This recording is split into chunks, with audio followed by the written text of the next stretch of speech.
Yo, what's going on YouTube? Welcome back to another Minnesota Twins game review.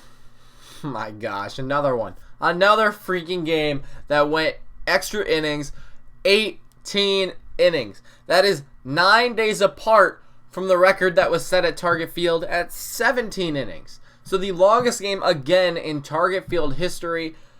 Are you kidding me? And of course, we lost this one, so it's even worse than if we would have won. Because of course, if we win, then we're happy. But now we're not. And we just played 2 games, a doubleheader, back-to-back, and we lost. That sucks so badly. And I don't blame us for losing. We have absolutely no pitching. And, I mean, they didn't either.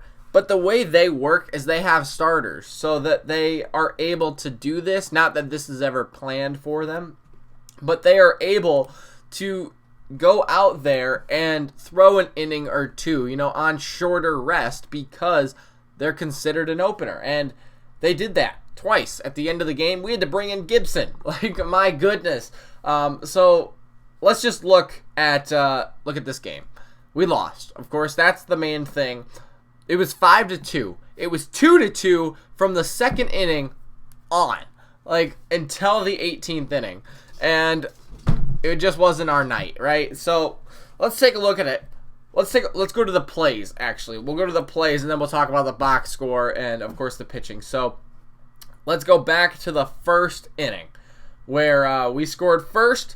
We gave up a single to Tommy Pham, the second batter of the game, but Max Kepler came up. He had a tough day. I'll explain why a little bit later, but he struck out. Polanco singled. Nelson Cruz singled. Mitch Garver grounded out.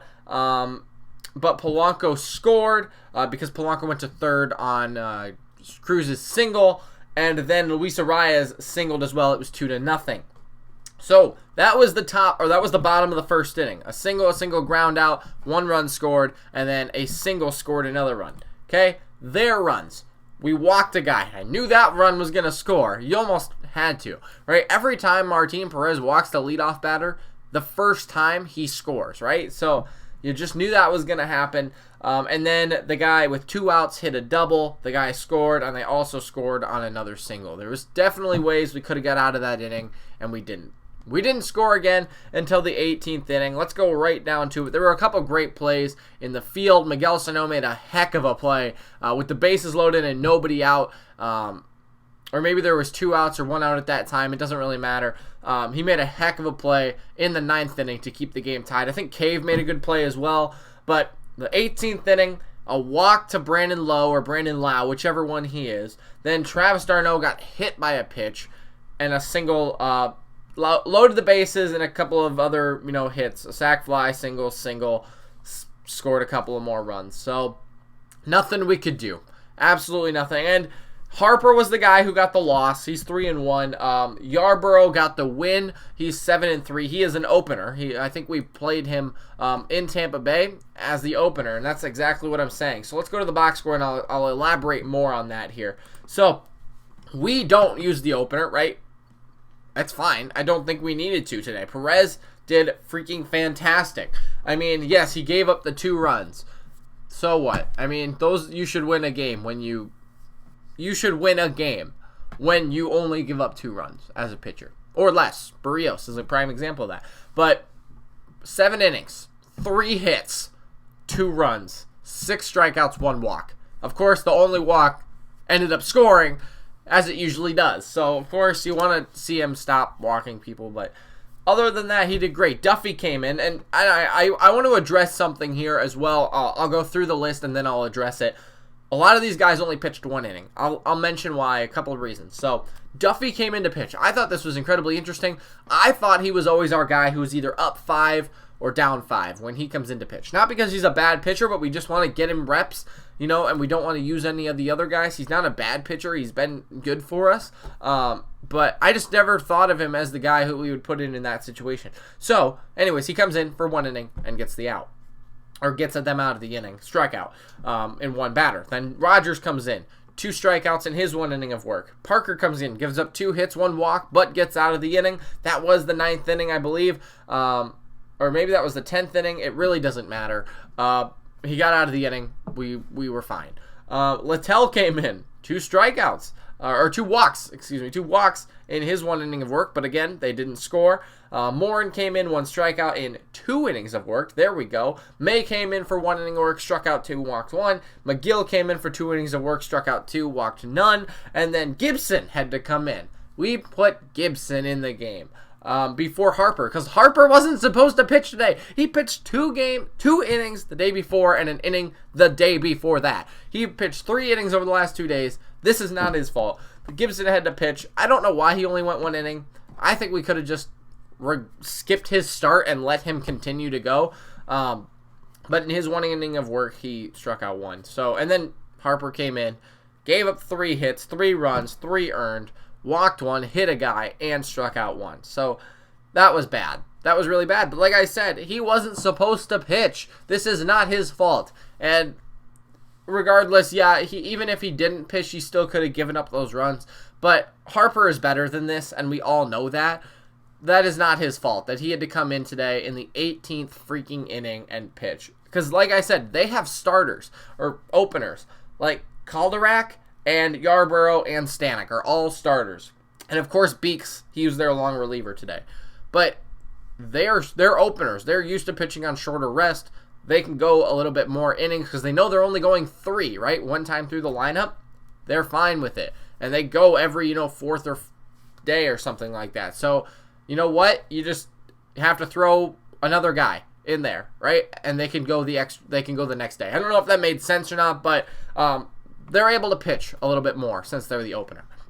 And us, this is what I know a lot of you guys mentioned. Why are we only pitching guys 1 inning? Well, I don't think anybody really thought this game was going to go 18 innings, but these guys, they've been worked a lot lately. Not as much as they were, or, they weren't worked at all in May, but they were worked a lot here. And, it's tough for Duffy to go out there. I think Duffy probably could have thrown more innings, but, that's why I'm saying I don't think he was the right guy to put out there in that inning in the 8th. But, Duffy's a guy who could throw more innings. Littell could throw more innings.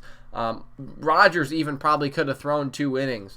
The reason they're not throwing 2 innings is, 1, because they didn't think the game was going to go far enough, but 2, you got to save their arms. Obviously, this game, it's June 27th, and this game means nothing. It does. I don't know if Cleveland won yesterday. Can I look quick?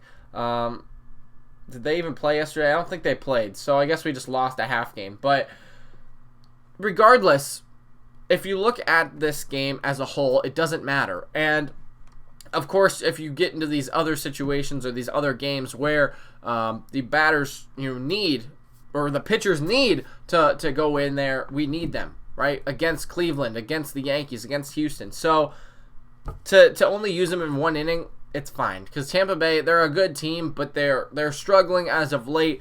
I think, and nobody ever wants to throw a game, but I think you should have just kind of tossed it out the window at that point. You just went 17 innings 9 days ago, and you sucked for the rest of the week. Now we have absolutely no pitching. Every single guy has been used, and including a starter.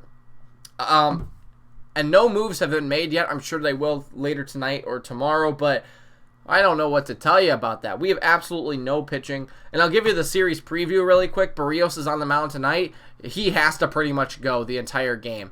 And hopefully, the ideal situation is just throw strikes. Who cares about this game against Chicago? Literally just have Barrios go the entire game, I guess. That's pretty much all you can do. But other than that, we're screwed for pitching. So I think we should have just, called the game and been like, hey, so what? Let's just throw it down the middle and see what happens. So that sucks. But let's talk about the batting. Like I mentioned, we had scored 2 runs. They scored 2 runs. It was nothing until the end of the game. Kepler 0 for 8. With 4 strikeouts, but he's still battling with the injury to his elbow. The first couple at bats, you could really see it. He also had a brace on it, so that's why he was really struggling. And then, of course, he was rushed back into it because all of our other guys are getting injured. Now they had to play an 18-inning game. I wouldn't be surprised if there were more injuries this weekend because these guys are absolutely exhausted. Polanco went 2 for 7 with 2 strikeouts, a walk. He also scored a run. Cruz went 1 for 5 with 2 walks. Garver went 0 for 6 with a walk, RBI, and a couple of strikeouts. He had to leave the game because Castro had to come in because he was used for, 17, 18 innings again. Incredible. Arias went 3 for 7. I think he should be the leadoff guy from now on. He also had an RBI. Also shouldn't be playing left field. One of the runs scored on the double because Arias didn't get to it. Granted, he's not an outfielder, so Rosario or Buxton probably would have got to that ball. But that's what ended up changing the game. There were a couple other plays that changed the game. It wasn't just that, but he went 3 for 7 at the plate. Pretty good. Crone went 1 for 7. Scope went 1 for 7. Cave went 1 for 6. And Sano went 0 for 7 with 3 strikeouts. I think that just about sums up this video for you. Sano going 0 for 7. And we can't absolutely do nothing with him because everybody else is hurt. So I don't know when Buxton's coming back. I still don't know when Gonzalez is coming back. Nothing. I haven't heard anything on it. But this is super. It super sucks. That's what it is. It really sucks. Our guys are hurt. We had to pitch another 18-inning game.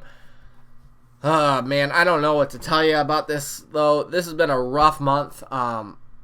Hopefully we can get it going again. You know, I wouldn't be surprised if we only win 1 game this weekend, to be honest. And I bet it's the last game. I don't know if I said that in this video or not. But it's going to be tough to come back against Chicago. They're not a bad team in Chicago. Then we get to go to we get Texas. I think we get Oakland in there as well. Can I see the schedule? I lost the schedule. It doesn't matter. I think we get Oakland and Texas and the White Sox again. So we'll have to see how it goes. It's going to be tough, but hopefully we can just maintain this stretch till the All-Star break. It can't come soon enough. So hopefully we can just keep it going and get through these next week and a half. So that's all I got for you today. If you missed yesterday's video, click here. But otherwise, we'll see you tomorrow for another one.